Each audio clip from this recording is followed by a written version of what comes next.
All right, I'm Jesse Kane. I'm here with Ben Walczak on the Clackamas River. So Ben, what is it that you do? I'm a district fish biologist for the Oregon Department of Fish and Wildlife as well, and my district is the North Willamette Watershed District, which the northern boundary is the Columbia River, the southern boundary is roughly Salem, and the western boundary is the Willamette River, and the eastern boundary is the crest of the Cascade Range. So the major systems in there that I'm responsible for are the Sandy, Clackamas, and Molalla. The Sandy, the Clackamas, Mall. So all kind of that Portland metro area, right? Yes. So what'd you tell me, half the people in the state here? Roughly half the people in the state live in this district. Okay, and 3/4 of the problems, right? Yeah. Good man. Well, tell me about the Clackamas River that we're on right now. So the Clackamas River has salmon and steelhead in it roughly year-round. Right now we're in the wintertime where it's close to Christmas, so we're just at the start of our winter steelhead season, which runs roughly until April. Okay. And then right about then we start to have spring chinook coming in, and then we have dead period during the summer when the water's really warm, and then in the fall we start to get coho again. Okay, so what months can't you fish? You can fish any month you want. For salmon and steelhead, it's just some months are better than others. Sure. So during those summers, you don't get as many salmon and steelhead coming up in here? You don't get as many. The water's a little warmer, it's a little lower, and it's a little clearer, so fishing tends to be a little bit more difficult, but there are summer steelhead available to catch. Okay, and I mean, we're right next to Portland, right? We just made our way through Clackamas. How far are we from downtown Portland? We're roughly right here, we're about 30 minutes away from downtown Portland. So we're really close to the town of Carver. Yeah. So if you wanted to Google that. And the Clackamas actually has roads paralleling both sides of it in this lower, what we consider the lower river, so it actually has pretty good access. There's a different kind of matrix of public and private landowners. You just have to be careful to not trespass on public or on private land. Yeah. And but because of the road system, there's a lot of pullouts that are well used, and if they have kind of established trails, it's probably on public property.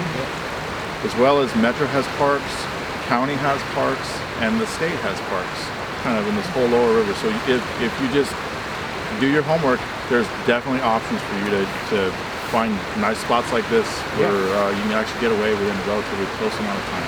Some good access points. Yes. So how do we do our homework? Where do we look for that type of information? You can look, one of the best resources is the Fishing in Oregon book. Google works. The Clackamas County Tourism has a really nice website as well. City of Estacada has one. So just kind of, you can also go to fishing stores that are local around here, and they'll let you know kind of some of the general areas to get started fishing. Okay. And so what major cities, you just named a few cities, does the Clackamas connect to all those cities? Is everything pretty close to the Clackamas at some point? Yeah, the Clackamas really in this area is a very important river because Clackamas water providers, which is where everyone gets their drinking water from, they provide water for about 700,000 people in the southwest part of the metro area. So the Clackamas River is very important regionally as well because it's kind of that southwest side of Mount Hood. It drains all of that. Yeah. And so that really kind of shows the importance of it and to those communities. So that's your Tuwallatons, your Clackamas, your Milwaukees, kind of Happy Valley, Oregon City. And those are big population centers. Those are big population centers. And so can those people just go right out their back door to the Clackamas and be just as likely to catch a fish here as anywhere else up and down the river? Yeah. It's there's fish in it. It's a beautiful, as you can see, it's a beautiful river. Not very many places in the United States have a river like this with fish like this flowing through it.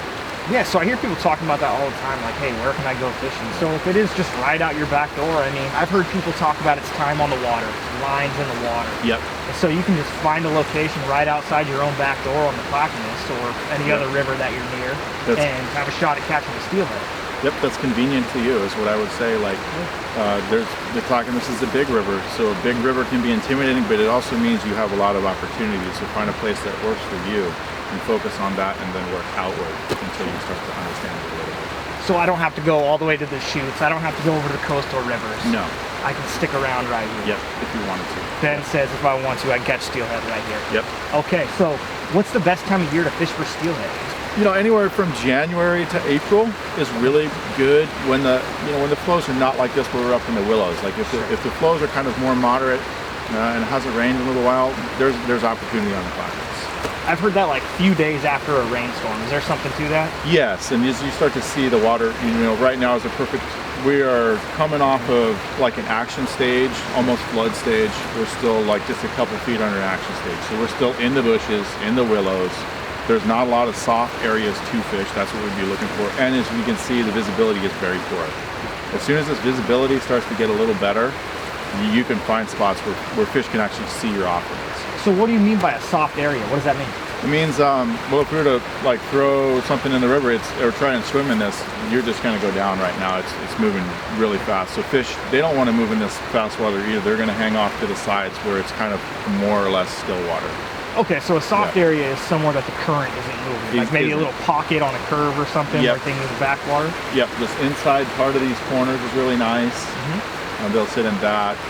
And they don't like a lot of silt and stuff in their gills either, so they're going to try and like go somewhere where they're hiding as well from this extreme event. Sure. The other thing you can do is, this is a huge river. You have to adjust as well. There's tributaries like Eagle Creek where you can fish that are open to retention with steelhead, and there's actually a federal hatchery on that system, so there's hatchery fish for retention. They're actually ODFW fish there. Okay, well that's a great example. So when it's like this, the whole system's not necessarily blown out, is what they're saying. Yeah. There are still places to go. Yeah. And so, like you said, I heard you say one time, let's move farther up the system. So. Yep. You can move up the system, upriver, because as you go upriver, you lose water, so your clarity tends to be a little better. And a lot of these systems are snow, because they come off Mount Hood. They're snowmelt driven systems, especially the Sandy. So the difference between the Clackamas and the Sandy is the Sandy snow level plays a huge difference. So if the snow level drops, it's going to clear a lot faster than the Clackamas. Okay. So if you look at snow levels as well, it helps you. There's always opportunity in the metro area to find somewhere to fish. We have small scale streams like Eagle Creek again. We have medium water, which is kind of like the upper Sandy. And then we have really large water where jet boats can run, like the lower Clackamas and the lower Sandy. So if it hasn't rained in a while, you have opportunities, which is the lower Clack or the lower Sandy. If it's perfect, you can have anywhere. And so you have miles and miles. And then if it's high like this, you still have opportunities with small streams. Unlike the coast, there's so much water here that these fish, they're going to be all the way up to Milo MacGyver Park, which is where our hatchery on Clackamas Hatchery is, or all the way down at the mouth, which is Milwaukee, Oregon City. Hatchery fish can be found throughout that area. So January through April, they're going to be littered in here? Anywhere in here, yep. Because it's such big water, they don't tend to hold in any one spot for very long. They're moving throughout. Some of these runs are 1,000 yards long and 100 yards wide. So that's where the intimidation factor is, but you just have to break your water down and fish it. You can spend half a day in some of these runs, but it's up to you if you want to or not.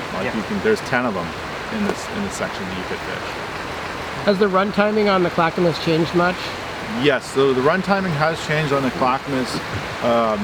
Several years ago, we changed to what's called an integrated stock. So we use a wild brood stock, just like what the coastal, like the Wilson, and then the stuff they use. So that's bumped our run timing back to, like I said, after the holidays to April. It used to be around like Thanksgiving it started and then be done around now. So we have a longer, more spread out run timing, but that also means you have more opportunity to catch fish throughout the year. So that is kind of a change, and it's a program we think is working well. Anglers that do fish it consistently, catch fish consistently, and that's what we want. We want really a lot of opportunity for people to catch fish. We don't want just one rain event to have really good fishing. We want to have multiple days where you can catch fish and a true chance at catching a fish, not just opportunity, but actually chances to catch a fish. The benefit for having two fish is that an integrated stock has less risk associated with it as far as genetic integration. So genetically there's less risk. The fish come from the basin. We take a very small percentage, under 2% of them, to integrate into our brood stock. And our programs are very conservative as far as the size of the programs and everything. And that's because we want to have long-term, we want our children to be able to fish on the same river like we are. We want them to have opportunity as well. We don't want it all for right now. The wild fish are really important, but the hatchery fish are also important because we want that opportunity. We want people to connect with the resource, and that's a good way for them to do that. And what are the major hatcheries in your district? The major hatcheries, so we have Sandy Hatchery in the Sandy, which produces coho, spring chinook, and winter steelhead and summer steelhead for the Sandy. Then we have Clackamas Hatchery on the Clackamas, which does the same. We have, we have spring chinook, winter steelhead, summer steelhead. Then we have Eagle Creek National Fish Hatchery, which is on Eagle Creek, a tributary of the Clackamas. They do tribal obligation coho. We out of there, we being ODFW, do spring chinook and winter steelhead out of that facility. And those are the main programs of hatcheries that I have in this district. And then we have acclimation ponds, off-site acclimation ponds to help anglers spread the fishery out a little bit so we don't have as much crowding and those kind of issues. So for new anglers, what does that mean? Why is having an acclimation pond a good thing for anglers? An acclimation pond is a good thing, I think, 2 reasons. One, it like I said, it spreads the fish out, so it spreads the anglers out a little bit.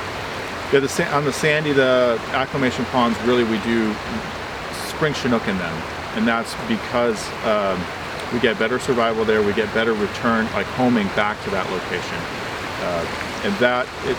What it's done is it's moved that fishery lower in the river. Explain what an acclimation pond is. An acclimation pond is basically a temporary holding location for smolts.